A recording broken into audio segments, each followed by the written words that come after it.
Shalom saudara-saudara yang terkasih dalam Tuhan. Jumpa lagi bersama saya dalam renungan hari ini. Mari kita mempersiapkan hati kita sebelum mendengarkan firman Tuhan, kita berdoa. Kami mau mendengarkan firman-Mu ya Tuhan, terangilah hati kami, Roh Kudus memberikan kami hikmat dan pengertian, sehingga kami dapat memahami firman-Mu dengan baik. Dalam nama Tuhan Yesus kami berdoa. Amin. Pembacaan firman Tuhan diambil dari Bilangan pasal 14 ayat 9. Saya bacakan Bilangan 14 ayat 9. Hanya janganlah memberontak kepada Tuhan dan janganlah takut kepada bangsa negeri itu, sebab mereka akan kita telan habis. Yang melindungi mereka sudah meninggalkan mereka, sedang Tuhan menyertai kita. Janganlah takut kepada mereka. Demikian pembacaan firman Tuhan. Saudara, renungan kita diberi tema siap menghadapi persoalan. Saudara yang terkasih dalam Tuhan, saudara mungkin sudah sering mendengarkan kisah tentang 12 pengintai. Mereka diberi tugas oleh Musa untuk mengintai tanah perjanjian, dan setelah 40 hari mereka pun memberikan laporan masing-masing. Intinya bahwa tanah Kanaan itu penuh dengan tantangan. Ada raksasa-raksasa yang besar, tetapi juga di sana juga ada banyak penghasilan. Ada buah anggur, susu dan madu dan lain sebagainya. Dan kita tahu bahwa mayoritas atau 10 orang memberikan laporan yang sifatnya provokatif, akhirnya menimbulkan rasa takut bagi bangsa Israel.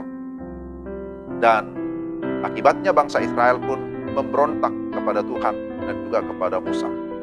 Tapi berbeda dengan 2 orang, yaitu Yosua dan Kaleb. Sekalipun isi laporannya sama, fakta yang mereka lihat juga sama, namun mereka memiliki perspektif yang berbeda, yang memberikan satu penekanan yang sangat menenteramkan bagi bangsa Israel. Jadi saudara, rasa takut itu memang manusiawi.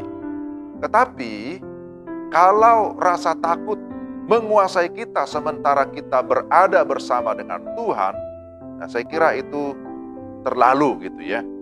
Itu mengecilkan kuasa Tuhan.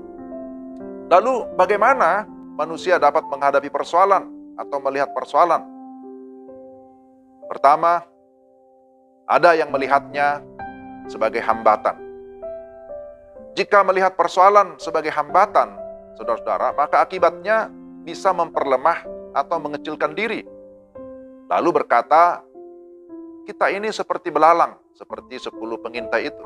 Kita tidak punya kemampuan, kita tidak berdaya.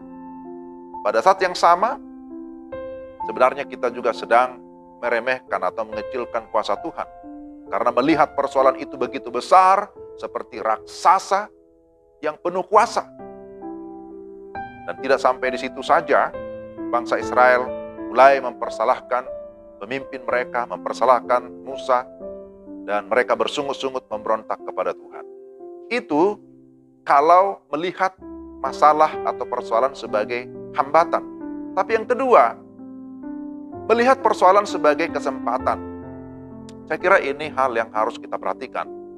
Persoalan memang selalu ada, tetapi meyakini bahwa persoalan itu tidaklah permanen. Persoalan itu tidak kekal. Persoalan yang ada justru seharusnya menuntun kita untuk bisa melihat Tuhan yang maha besar, yang dapat mengatasi segala persoalan. Jadi saudara, persoalan menjadi kesempatan bagi kita untuk apa? Untuk menyatakan iman kita. Adanya tantangan, adanya persoalan, kesempatan bagi kita untuk memproklamirkan kebenaran dan kemudian mendemonstrasikan kuasa Tuhan yang besar. Bahwa Tuhan lebih besar dari segala persoalan.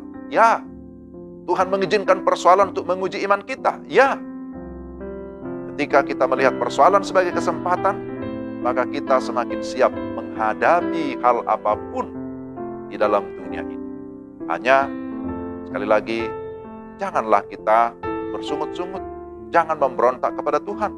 Dan juga jangan takut kepada manusia, tetapi takutlah akan Tuhan. Percayalah juga akan penyertaan Tuhan. Saudara, persoalan selalu datang silih berganti. Bahkan mungkin saja persoalan yang satu belum selesai, persoalan yang berikut sudah datang. Sekarang kita juga dalam persoalan yang besar. Ada pandemi COVID-19 yang belum berakhir. Belum selesai itu. Ada banyak persoalan juga baik di tengah bangsa. Ada demonstrasi, ya macam-macam gitu ya. Belum lagi persoalan-persoalan pribadi, persoalan keluarga dan lain sebagainya. Tetapi perspektif atau cara pandang kita itu pasti akan mempengaruhi sikap kita.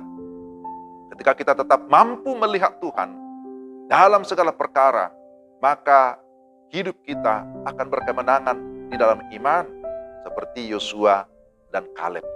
Tetapi sebaliknya, jika kita fokus kepada persoalan dan menempatkan Tuhan di belakang, kita akan berada dalam ketakutan yang akut dan kita akan mengalami degradasi iman.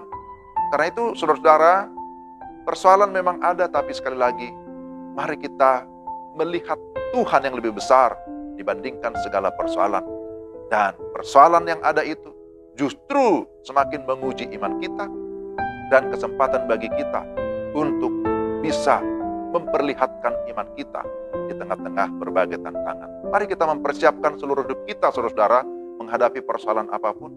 Jangan takut, jangan kecut, percayalah kepada Tuhan bahwa Tuhan ada di pihak kita, di pihak orang-orang benar. Tuhan akan berpihak kepada anak-anaknya. Amin. Mari kita berdoa. Tuhan, terima kasih firman-Mu mengingatkan kami supaya kami tidak melihat persoalan yang begitu besar yang akhirnya menutup mata iman kami. Tetapi kami tetap menghadapi segala persoalan dengan memandang kepada Tuhan yang begitu besar, yang sanggup memberikan kami jalan keluar. Dan kiranya melalui setiap persoalan yang ada, kami dituntun untuk hidup semakin mengandalkan Tuhan. Terima kasih untuk firman-Mu. Kami bersyukur dalam nama Tuhan Yesus. Amin. Demikian renungan kita hari ini. Tuhan memberkati saudara-saudara. Salam. Salam.